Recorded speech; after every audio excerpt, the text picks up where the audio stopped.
Welcome to Ed Movie Recaps channel. Today, we're going to recap the film Bad Genius. Spoilers ahead, so watch out and let's get started. The film begins with a fait accompli. Exam papers of the Standard Test for International Colleges, or STIC, have been leaked across several Asian countries. The student suspects' testimonies serve as a framing device through the film as more is revealed about the background and motives. The central figure is Lynn, an unflappable math prodigy who has an answer for every question. Since first grade, Lynn has always won first place. When Lynn was in 7th grade, she received a GPA of 4.0 and was an honor student up until grade 9. Not only that, but she also won many competitions in various fields. First prize in inter-school math competition, national crossword puzzle champion, swimming sports achievement champion, and many more. So it's no wonder why Lynn's teacher dad proudly displays an armful of trophies she has won during her entrance interview for Bangkok's most elite private school.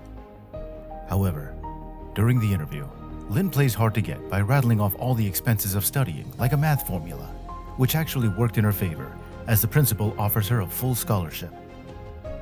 Well, Lynn may be a know-it-all, but she has zero social skills. On enrollment day, Grace, the class flirt, is the only one who befriends her.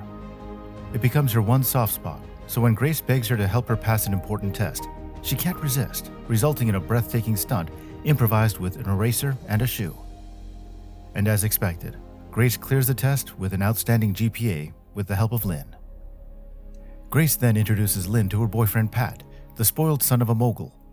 He offers her a lot of money to help him and his friends cheat, and although reluctant in the beginning, Lynn eventually agrees since her family is poor, but particularly when she learns that the school took payments of tea money from her father, who earns a modest income as a teacher. Soon enough, Lynn starts cheating for an increasing number of wealthy classmates in exchange for substantial cash payments. And her cheating formula? It's a combination of Morse code and classical piano concertos. There are corresponding piano keys on every letter of a multiple-choice question. All those who paid Lynn, had to do was look at Lynn's hands to figure out what the correct answer actually was. However, the plot thickens when Lynn finally meets her match with the arrival of Bank, another straight-A student who not only steals her thunder at a national quiz, but also competes with her for a coveted college scholarship in Singapore. Bank and Lynn are like twins of different sexes and characters. They are both genius children from lower middle-class families who are trapped in elite and superior schools, are raised by single parents, and have a sense of responsibility for family conditions.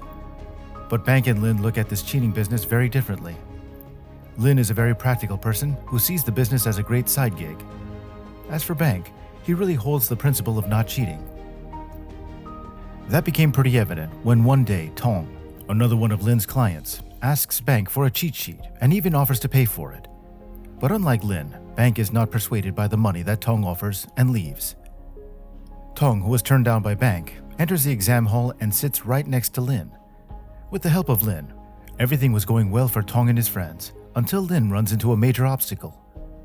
Now, since the exam papers were divided into 2 sets, Lynn had to complete Set A first, and then answer Set B in order to instruct her other classmates. Since Lynn was given Set A, she swaps her paper with Tong, who was given the other set. However, during this process, Bank gets suspicious of Tong copying Lynn. He is unaware of the agreed cheating, so he goes to the principal and informs her that one of his classmates has cheated. And of course, they are busted when the principal discovers the Set B answer on Lynn's scratch paper while Lynn actually got the Set A. Lynn is reprimanded, has her scholarship suspended, is ruled out of an international scholarship, and truly disappoints her father. But despite the outcome, Grace and Pat do not let Lynn go. They ask her to help them pass STIC, an international standardized test for university admissions, and promise an even more vast amount of cash. Lynn is hesitant at first, but she agrees and comes up with a more than intricate plan to do so. Her plan, though, has an unavoidable catch. They must recruit Bank to their purpose. Bank, on the other hand, is staking his future on the same university scholarship that Lynn has been banned from. However, Bank is attacked by thugs in the street and misses the scholarship exam. Lynn then approaches him with an offer, and Bank reluctantly agrees. Together, they make preparations for the final operation. Lynn and Bank will fly to Australia in order to get a head start on the exams, which are held globally on the same day, and send back the answers for Pat and Grace to distribute to their clients. However, on the eve of their flight, Pat lets slip that it was he who ordered the thugs to beat up Bank in order to force him to join their scheme. Enraged, Bank attacks Pat and leaves. Lynn, who is shocked at the revelation, also begins reconsidering her actions. However, Bank returns to confront Lynn and tells her to finish what she started. So they fly to take the exam in Australia, whose time zone is far enough ahead of the other countries that they can send the answers back to their clients before exams begin in Thailand. It is now the test day. Lynn and Bank complete the first sections of the test according to plan, but Bank is overcome by anxiety and unfortunately gets caught. With Bank gone, Lynn struggles to memorize the final section all by herself, but finally pulls through. However, things don't go easy for Lynn as well. Lynn feigns illness and leaves the test center early, but is pursued by the test administrator all the way to the train station. Thankfully, Lynn is released afterwards when Bank denies knowing her, but Bank, on the other hand, is banned from the stick exams and is also expelled from the school. After returning back to Thailand, Lynn finds that their scheme is a huge success, but that experience makes Lynn turn her back on her fellow conspirators, including her only friend Grace. Sometime later, she visits Bank. Upon her arrival, Lynn finds out that Bank has invested his share in fixing Mrs. Bank's laundry business. However, despite the horrific incident, Bank is still determined on sticking with the cheating business. Bank invites Lynn to start a different scheme, this time with a wider range of clients, taking the GAT and PAT exam. Bank refuses to explain to Lynn why he made the choice. Maybe he realized that even getting top grades and going to a good university can only get one so far without family wealth and connections, or maybe he just wants to make money. But whatever the reason is, Lynn has had enough, and so she turns him down. When she does, Bank threatens Lynn to expose the whole affair and that she was the mastermind behind the scheme. Lynn then tells Bank that she has made her choice, deciding to come clean.